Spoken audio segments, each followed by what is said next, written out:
Hello, magandang gabi sa inyong lahat. So meron tayong pag-uusapan, no? Pag-uusapan na isang topic sa KMJS. So panoorin natin 'tong mga men. Alam niyo naman ano, pagdating sa paranormal, skeptic ako. Pero may nag-forward lang kasi sa akin nito eh. Ngayong maniwala kayo. Hindi ko kinokontrol na wag yung paniwalaan. Magsasabi lang ako dito ng observations ko.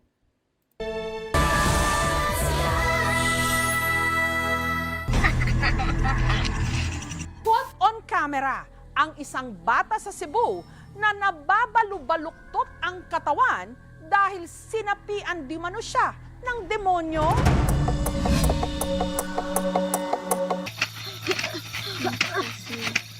Ang mapapanood Pag may mga sinasapian na ganyan, meron akong mga inoobserbahan na parang senyales na hindi legit. 'Di ba mamaya sabihin ko sa inyo. Pero panoorin ko muna to. yung video, ipinagbabawal ipanood sa isang bata sa Cebu. Makikita rito ang isang batang babae. Nagsisisigaw. Nagpupumiglas. Hanggang sa napahandusay. Na parang bumabaluktot ang katawan. At parang naninigas ang kanyang mga braso.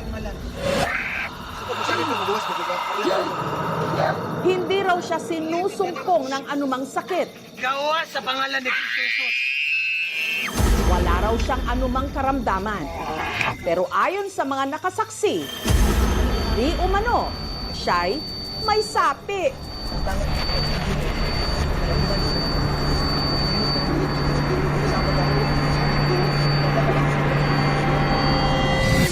At ang videong ito, iniiwasang ipanood kay Shane sa takot na baka may puwersang muling bumalik sa kanya.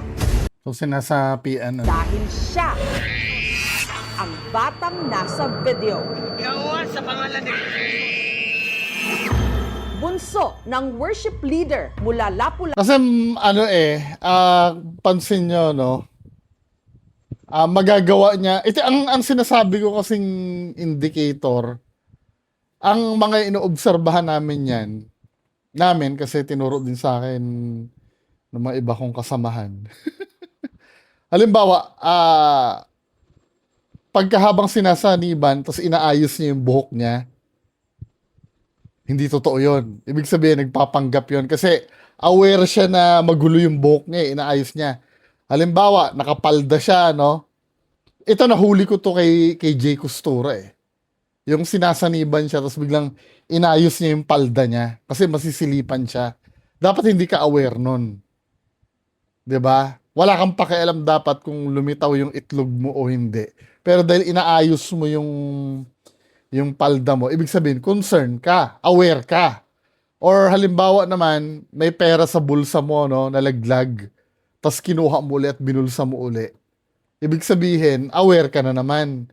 Hindi kasi, yun ang hinahanap ko dito eh. Pero so far kasi, wala akong makita. Pero nakikita ko kasi dito, nilatagan nila. Oo, nilatagan nila dahil siyempre ayaw na siguro nilang magasgasan, ano. Pero nung nilatagan kasi nila, gumagrabe kasi yung pag ganun-ganun. Dahil alam niya kasi na komportable siya dyan. Di ba? Kaya pero kung halimbawa kung ako dyan, tatanggalin ko ito latag eh. Ngayon, kung kakayanin niya magpaikot-ikot pa dyan sa lupa na yan, pwede, natutuong sinasaniban talaga. Pero kung nabawasan yung niya, yung pag ganun-ganun niya dahil madumi or hindi siya komportable sa lupa, di ba? Nilalatagan nila eh. Siyempre, lalong, kung peke man yan, lalong aarte yan. Kasi hindi siya, hindi siya nadudumihan eh.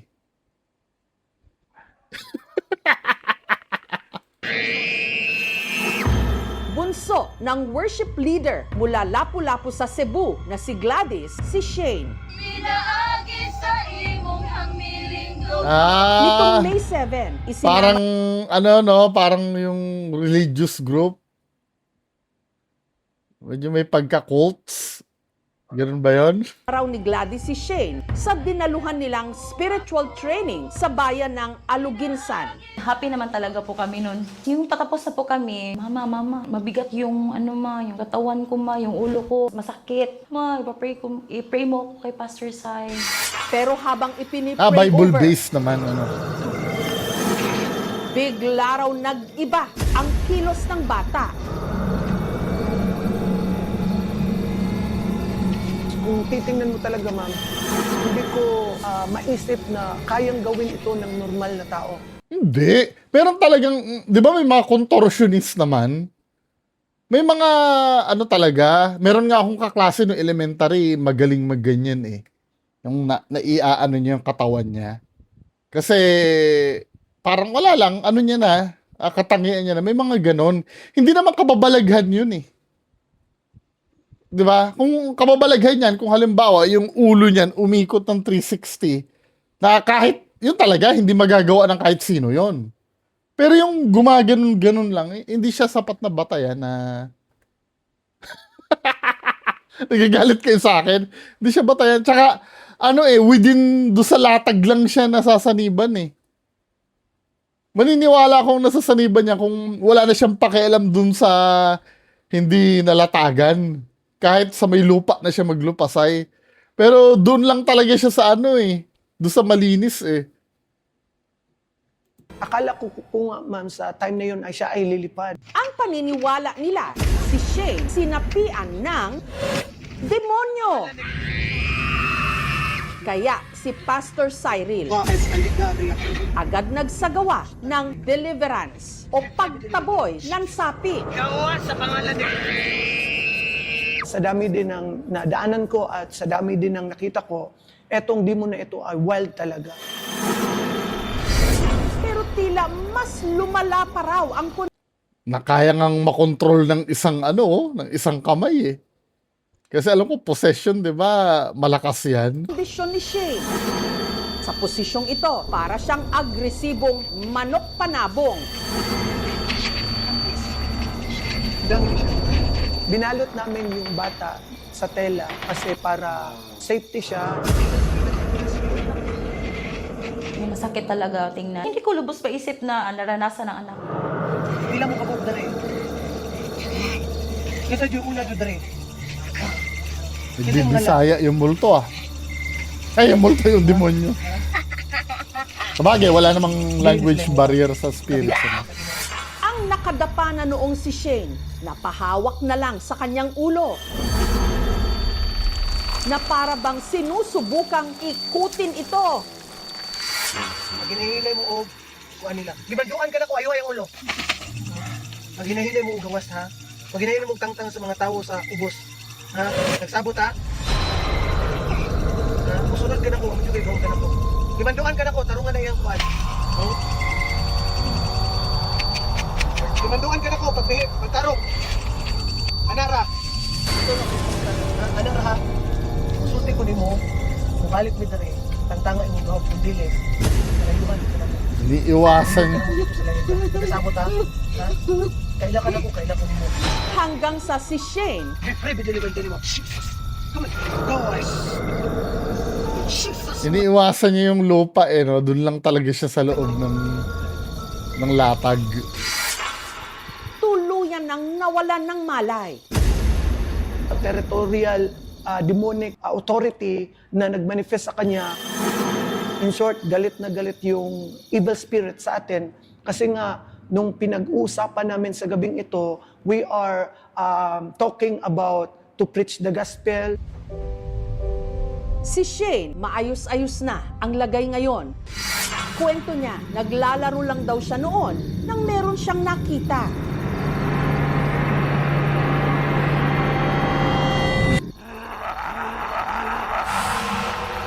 Pula yung mata, mataas yung sungay. Tapos, So, may nakita ka. kulay black yung... After mo makita, pumunta ka dun sa kulay blue na may latag. Para dun ka mag, ano-ano. Bakit hindi on the spot ka nung nakita mo na nasaniban ka? Kailangan may latag muna bago ka mangisay. Skin niya. Kabahan ako ng tumakbo. Bigat ng aking pakiramdam sa ulo ko. Tsaka yung likod ko. Mubalik mi diri. Ang tangan mo. Nakagising dito ko itawag ko sa akong pangalan. Pero murag yapon ko galuya, murag ko gilantan. Pero bugnaw ko paminaw kay naman ang Ginoo. At hindi raw ito ang unang beses na may kakatuwang naramdaman si Shane. 8 taong gulang pa lang daw siya, bukas na raw ang tinatawag na kanyang third eye. Yan naman tayo eh. Rin siya ng mga heavenly things like angels. Sinasabi niya sa akin, ma, ang ganda talaga ng angel, ma, yung pakpak. Kasi meron ako makita na yung mga demonyo. May pakpak daw yung angel. Ano ang depiction ng angel yung ano? Ayon sa Bible, ang angel hindi yung typical na alam natin na maganda eh. 'Di ba? Kung biblical kasi, hindi yung angel na iniisip natin yung itsura ng angel. Hindi siya possession for me. Kasi yung image ng angel sa Bible, kasi kung literal na totoo talaga, Bible,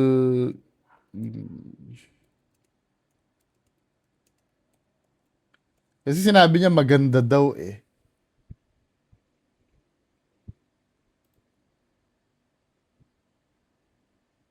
Hindi siya yung depiction kasi na yung tao na may pakpak.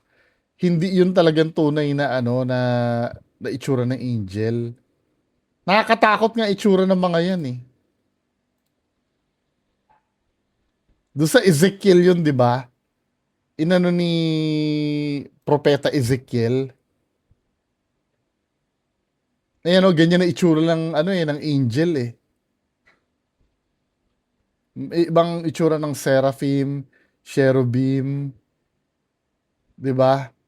Hindi yung iniisip natin na yun nasa paintings. Kaya ito, if ever sinabi na nakakita siya ng angel na may pakpak daw, yung parang yung katulad ng sa paintings, hindi siya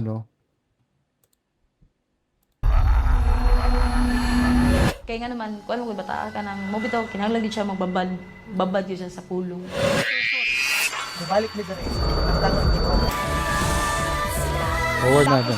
Sinapian di umano ng demonyo. Kaman. Doon lang talaga siya sa may latag no?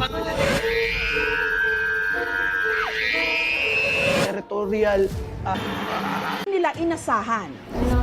Bigat ng aking likod. Sa kalagitnaan ng aming interview kay Shane, muli siyang may naramdamang kakaiba. Pag bumigat, meron na nag-watch sa akin. Ngayon may nararamdaman ka? O may nagkinikilabutan ako, ma'am? Hindi dapat yung reporter, hindi dapat nagsasalita ng ganun. Ma'am, kinikilabutan ako. Kasi lalong mag-a-add ng fuel yun eh, sa gusto niyang mangyari. Di ba? Ayun, pakuan ha? Okay ka lang? Ay, pabarusan nila wag. Ayun, nasalan niyo na lang muna, ma'am. Si Shane agad dinasalan ng mga spiritual leader. Relax ra iya mo na unaw kasing-kasing kay ma-stress man gud ya kababi tas daot or sa kuan nga mabuslot yang heart ni Inday. Jesus. Kamusta ka? Okay na? Ano yung naramdaman mo kanina? Kasi yung backgrounds kasi biglang dumidilim. Mubalik mi diri. Ang tangan mo daw. Para kay Gladys, posible rin daw na malalim ang ugat ng pinagdadaanang ito ni Shane. Pwede psychological kasi. Yung stress. Or may trauma siyang naranasan. Hindi ako expert pagdating pero dinaanan ko yan eh. Nag-psychiatric nursing kasi ako noon eh. Parang pwedeng yun ang reason. Na yan lang yung outlet niya para Kasi miss din yan yung daddy niya. Kasi sinamatay na. Sobrang close niya sa daddy niya. Kaya sinasabihan ko naman po siya na huwag kang malungkot kasi kung love natin siya, mas love din siya ni Lord. Pinaintindi ko naman po sa kanya na may lubos pa na nagmamahal sa daddy mo, si Lord. Kaya kinuha siya agad. Pero iba naman ang pananaw ng isang child psychologist. Pwede nating tignan seizure disorder, pero kinakailangan din natin Hindi eh. Pag seizure kasi, di ba parang yung sa epilepsy, dapat uncontrollable yan eh. Sabagay, doktor yung nagsabi, ano? Ano bang panama ko doon? Pero nakakita na ako na nagsiseizure. Ang nagsiseizure, walang pakialam kung saan siya ano. Pero ito kasi, ano eh, kontrolado siya eh. Kumakalma siya pag may command eh. May ano eh. For me lang ha, doktor yung nagsabi eh. Pero sa akin hindi seizure ito. Nakakatayo pa malaman nga yung eh. psychological basis natin. Kapag ang bata ay nag-undergo ng tinatawag nating stress, may mga previous na Yun, kaganapan pwede. sa buhay niya, sa buhay ng pamilya, na maaring maglagay sa kanya sa ganoong kondisyon. Mubalik mi dere. Tangtangan mo daw. Malaki yung kondisyon ng isang bata na mas paniwalaan niya kung ano yung mas madalas niyang nakikita. No? Yung mga paniniwala din ng magulang na dadala ng isang bata. Oh, pwede nga. Ayaw naman kay Gladys, walang history ng seizure si Shane. Tumagi silang sa rekomendasyon na ipa-check up ang bata. Maayos na raw ang lagay nito.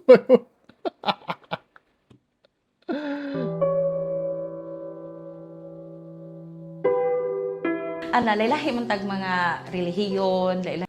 Alam naman natin na may iba-iba tayong Ayan na naman yung paniniwala na yan, men eh, no? Yung paniniwala, walang problema doon. Ang pinag-uusapan natin dito, yung totoong nangyari sa anak mo. Ano ba yan? Dulot ba ng ano yan? Ng stress? O talagang demonic possession? Irregardless ko anong paniniwala mo, kung talaga namang nag-iimbento lang yung bata, kahit ano pa bang paniniwala nyo, nag-imbento talaga yan. Hindi naman nagbabago yun eh. Kung ano yung katotohanan, kung bakit ginagawa nun yung bata eh. 'Di ba? Kung napoposes talaga yan, kahit pa atheist ka kung talaga napoposes yan. Napoposes talaga yan. Ba't ayaw nyo ipasuri? Kahit akong asatag mga kuan, but ako ra jud ka Basta advice yun lang is pong advice dapat ko, di dapat kita sa magmahadlokon. Dapat kita mag-pray kay ang kahadlok dili na is Ginoo. Sa ngayon, payapa na muli si Shane. Pero No, dahil hindi sila nagpapakampante. Mubalik mo dere. Tangtangan mo daw aning tawo sa dahil naki-MJS na eh. Dahil sa kanilang paniniwala, ang kampon ng kadiliman, hindi mo alam kung kailan muling aatake. Yan o, kung seizure yan, hindi makakatayo ng ganyan yan. Diba? Ang nakikita ko red flag lang dito, yung laging nasa range lang siya nung latag na kulay blue. Kasi may times na pumupunta na siya sa gilid eh. Saan ba yun? Ayan o. Pumupunta na siya sa gilid, pero ingat na ingat At siya na ano. naninigas ang kanyang mga braso. Nasa gilid siya, pero ingat na ingat pa rin siyang madumihan. Sa akin, hindi totoo. Sa akin yun Ngayon kung maniniwala kayo na talagang sinasaniban, baka nasasaniban nga. Diba? Ayoko na makipag-away. So yun lang po muna. Magandang gabi sa inyong lahat. Bye-bye.